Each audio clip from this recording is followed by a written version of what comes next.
Analisti dhe profesori universitar Rizvan Sulejmani, i ftuar në emisionin Debat në Shenja, ka ngritur dilema mbi kohën në të cilën u aktualizua rasti Epstein, duke e lidhur atë me zhvillimet e fundit në arenën ndërkombëtare. Ai ka shtruar pyetje se pse pikërisht në këtë periudhë u rikthye në vëmendje ky rast, duke theksuar se kjo përkon me formimin e grupit të ri të ish-presidentit amerikan Donald Trump dhe organizimin e forumit të paqes, për të cilin janë shprehur mendime se mund të shërbejë si një lloj zëvendësimi Kombeve të Bashkuara ose si një goditje ndaj rendit aktual ndërkombëtar. Pse ndodhi ndoshta tash kur formu kjo grupi i ri i Trumpit me këtë forumin e paqes, forumin e paqes, ku u dha mendime se ndoshta kjo zavendësimi i Kombeve Bashkuara, që shumë shtetet e Europës janë pesimiste për goditja e fundit e Shteteve të Bashkuara.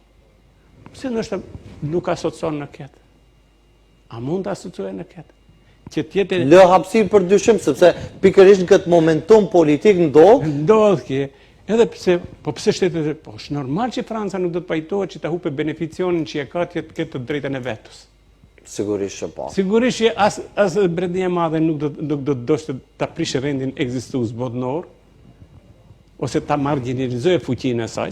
Sipas Sulejmanit, mbetet për t'u analizuar se cilat shtete përbëjnë këtë klub të ri dhe çfarë roli do të luajnë në skenën globale, duke krahasuar këtë formim me një lloj versioni modern të lëvizjeve të shteteve të painkuadruara. Sulejmani gjithashtu ka vlerësuar se nuk është e pritshme që personat e përfshirë në rastin Epstein të përballen me përgjegjësi penale. Nuk jam i bindur, të drejtën, nuk jam i bindur se do të ketë përgjegjësi penale. Përgjegjësi penale, maksimum që mund të ketë tash kështu morale, por jo edhe penale, për arsye se këto që ka publikohen nuk janë mjaftar materialet mjaftueshme dhe provat e mjaftueshme për ngrit akuzë. Sepse akuza megjithatë bazohet në prova të mjaftueshme të vërtetuara, të janë vetëm pjesë, segmente, fragmente, vështirë mbi këto të ndërtohesh ti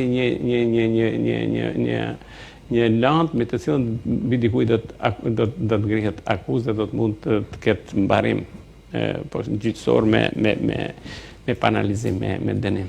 Gjithashtu Sulejmani theksoi se kjo nënkupton se përgjegjësia më e mundshme për personat e përfshirë në rast mbetet morale dhe publike dhe jo ligjore.